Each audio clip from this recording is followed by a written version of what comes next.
so the subterranean threat is one that you might see anywhere around the world. And those are just 2 locations that you might see that. In fact, we have video of folks, 1,500 feet of tunnel, if I understand it. You can't see it, but we have video of it, of soldiers in training. Again, that's part of the training that goes here at the Asymmetric Warfare Training Center. Again, we're here to take your calls and talk to Colonel John Pikosik, the commander of the Asymmetric Warfare Group. First call for you, Commander, is from Herbie in Moss Point, Mississippi. Herbie, you're on with the commander. Go ahead. Good morning, C-SPAN. Yes, these buildings look like the United States building because, you know, the way the police are throwing black people in the inner cities and the uprising that we're having here in America, it looks like we're getting to fight against our own people here. And it looks like y'all are training to more or less invade the inner city, or, you know, it's mighty strange because everybody's training to do something overseas, and it doesn't look like overseas training. It looks like this is right here in America, and it's kind of scary because of the situation where we can't get police locked up for what they're doing to civilians and the stuff that's going on here in America. So it's it's kind of damaging. Y'all are doing something secretly here, I think.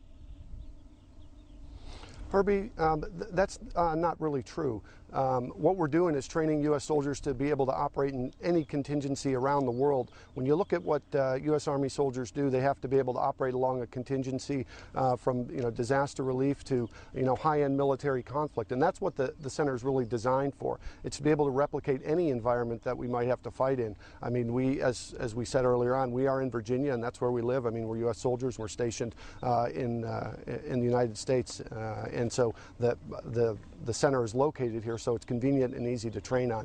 But really, what you said is farthest from the truth. It's really, we want to be able to replicate any environment where our soldiers might be able to fight. As I'd said earlier, that we used to train in very rudimentary training facilities where it was these simple concrete buildings, and our soldiers really weren't prepared as well as they could have been by just adding a little bit of texture to make it as realistic as possible. Ultimately, this facility is designed to increase soldier survivability and save lives in combat, and that's what it's for. And I think that if we put it in that context, that's really what the U.S. Army is doing at this facility. 202-748-8000 for those of you in the Eastern and Central time zones. For the Mountain and Pacific, 202-748-8001, and for active military, 202-748-8002. Our guest, Colonel John Pikosik of the U.S. Army Asymmetric Warfare Group. John, Breezewood, Pennsylvania, you're up next. Go ahead. Hi. I'm concerned like the last caller. I saw videos of your facility on the internet. I saw videos of individuals in John Deere caps saying, "Please don't take my guns," and other military training exercises that have been videotaped and have been put on the internet. Now, what safety or what do we have to guarantee us that these training facilities aren't being used to confiscate our guns in case of another economic meltdown like we had in 2008, like the gun confiscation that went on in Katrina? The U.S. troops from Afghanistan walked the streets of New Orleans and confiscated every gun that was there. What do we have to guarantee that we will be protected from that not happening in mass like it did in Katrina? Thousands of guns were confiscated by regular Army and by National Guard units. Well, I can't speak about what happened in Katrina, but what I can say is, I know that everything on the internet is not necessarily true as we see it. And really, when you come back to what the facility is designed for and what we do here, we share it very openly, where there's no secrets to be had. When you talk about what protects us, well, the United States Constitution is what protects us, and that's what the U.S. Army is here for, to support and defend the Constitution of the United States. And I would hope that all of our listeners and viewers out there would appreciate what our soldiers are doing for us on a day-to-day basis. It's really the opposite of what the caller had articulated. It's really to protect the United States. If the idea is to come up with solutions to situations across the world, how are those solutions developed? Who comes up with the strategies? How does it end up as a working model here at the center? Well, when you talk about the subterranean piece, Pedro, I think that's really a great example. When we realized that we had difficulty, whether it was operating in the Kharezs of Afghanistan or in bunkers, or how are you going to get into these places, what we're able to do as an organization is let's look at some of the historical examples. In the past, the last time the U.S. Army really faced a threat like this was in the tunnels in Vietnam. So we had a chance to kind of look at how did our soldiers fight there? How did they fight in Okinawa? What did we learn from those things? And then we're able to use this facility to really replicate those type of conditions. So we use the facility to build underground bunkers and realize, hey, if there's a metal door, how are we going to breach that door? Once we breach that door, how are we going to get in there? What if we have to evacuate casualties from those areas? So we develop both material and non-material solutions. So we may learn that it's the particular way you carry your kit, or we may realize that you need a different type of kit to operate in that environment. How are you going to breathe in that environment? What if there's a fire and smoke in that environment? How are you going to operate? And what are the techniques? So really that's one of the great things that we do here, Pedro. And I guess once we do that, what's really special about this particular organization, what we do for the Army, is we've got the ability to take what we've learned and institutionalize it. That's really what it's about, is how quickly can the Army learn.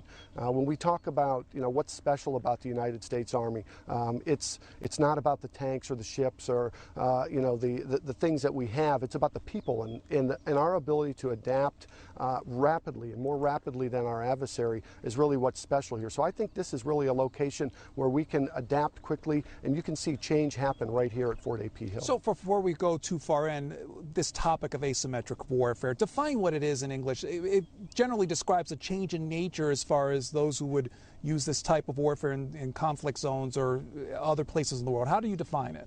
Well, when I think about asymmetric warfare, what I think about is that there are two dissimilar forces, either the way they approach a fight or the equipment they have, and you don't attack your enemy's strength, you attack his weakness, and you have to protect your own. I think the best way for me to articulate is when you think about the way World War I was fought. That was a symmetric conflict. It was all about who had the most guns and how many soldiers could get on the ground. But the armies were essentially the same, and it was just who could get there the fastest with the most. And you had two very similar forces clashing with each other. But at a point during that war, somebody came up with the idea of, hey, what if we put a machine gun under the cover of armor and we called it a tank? That is an asymmetric approach to try to overcome your adversary by attacking his weaker point, and that would be able to attack with a tank. So that's how warfare has evolved. If you're going to succeed in conflict, you don't want to attack your enemy's strengths, you want to attack his weakness. And you really, when you go into a conflict like that and you want soldiers to survive and come home, you want to make sure it's not a fair fight and that U.S. soldiers are equipped as best they can and best prepared for that type of conflict. For the nature of the city that we're seeing behind us, are urban centers then the new battleground?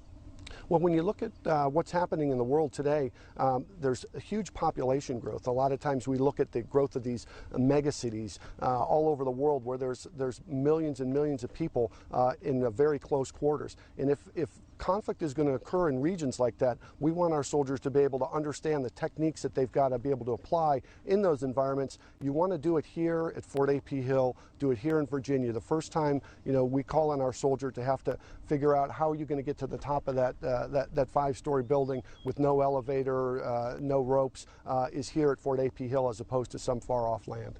Lenny from Prescott, Arizona, you are next for our guest. Go ahead.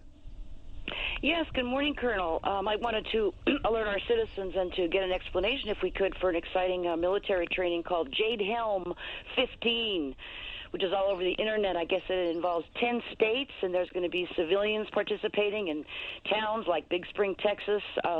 Could you explain the magnitude of that and what the purpose of that is? And apparently you're going to have crisis actors, and there are going to be soldiers dressed in uniform and not in uniform, and apparently it's very exciting. Could you explain that to us? Thank you very much.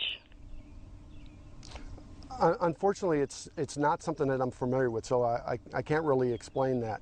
But I do know that those type of things are things that we do here, where we get our soldiers the opportunity to work within an environment where there are civilians and soldiers. As a matter of fact, one of the things I could talk about is that, unfortunately, I just don't know about that particular exercise. But when you talk about soldiers operating within an environment where there's civilians, one of the things we're looking at here at Fort A.P. Hill is a program of using using autonomous robots. Essentially what we do is we've taken a number of robots that can operate independently, walk up and down these streets. We can dress some up in uniforms, we can dress some up in civilians clothes, and we can use that as a chance here at AP Hill to train our soldiers how to discriminate between friendly forces, forces that may be evacuated, and that's just one of those great things that we're able to do at AP Hill. Again, I'm sorry, I'm just not familiar with that exercise. Tim, Palm Harbor, Florida, you're next. Go ahead. Yeah, good morning. I just wanted to differentiate the people who formulate our policy and the people who implement it. There's a big difference being the politicians versus the patriotic individuals like your colonel there. But I'm just wondering, now we're going international urban warfare. Who sets the goals here that, or why are we going around the world now and apparently getting involved in international urban warfare? We're meddling in every country all over the world. We're hated everywhere. And we get these things called blowback. We have people coming in here and doing things like they do in Texas. I know that was provoked, but there's only going to be more of that. When are we going to mind our own business? I thought we were broke, and all we have is this ongoing militarism of the country. And a lot of people, I think I speak for, we support the people in the military. We don't support the people formulating these wacko policies, like overthrowing a government in Ukraine and putting in people who are not elected, all because there's a trouble with Russia, because Russia is creating a basket of currencies, because Russia has bases in the Crimea, and they can interfere with the U.S. starting more problems in the Middle East. So can you respond to that? Thank you. Well, you bring up a good point in that the world has changed quite a bit in just a short time that I've been in the military. When I first came in the Army, what really drove our military strategy was something called air-land battle, where we had to be able to fight outnumbered and win against an enemy. That's what, when I first came in as I was a lieutenant and the Cold War was still going on, that was the world we faced. And that was just really it was a math problem. It was, we've got to have better tanks and better aircraft, and we've got to be able to fight a force that we know in a very symmetric way. Well, the world has changed, and the Army has changed with it. The Army's really changed their operating concept to say, what do we want our soldiers to be able to do now? And that's fight in a complex world where asymmetric threats are out there. This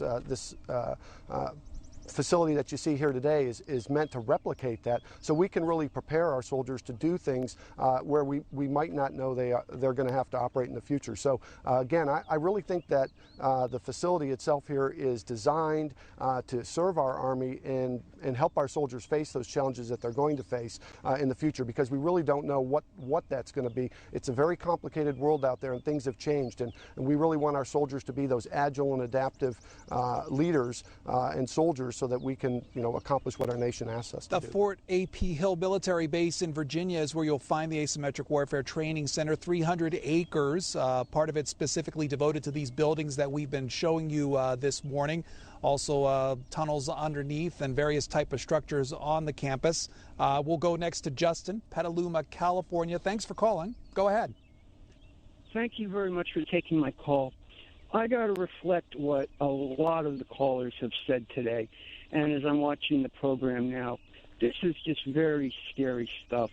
This looks almost like Western or American cities rather than being prepared for what we're going to face out in other countries. And, the colonel has said we've got to be prepared for this and all of that. This is almost every caller, and the people that are listening right now, I think, understand that this is a very scary and new thing that the military looks like it's going to be taking on, that could be against its very own people, American people. Everything I've seen except for this one mosque has been in English. It says Main Street. Okay, we'll let our guest respond, caller. What I'd say is it is a very complicated world out there, and you shouldn't find it scary or frightening. You should find it reassuring that we're training our soldiers to be able to operate across a broad spectrum of facilities.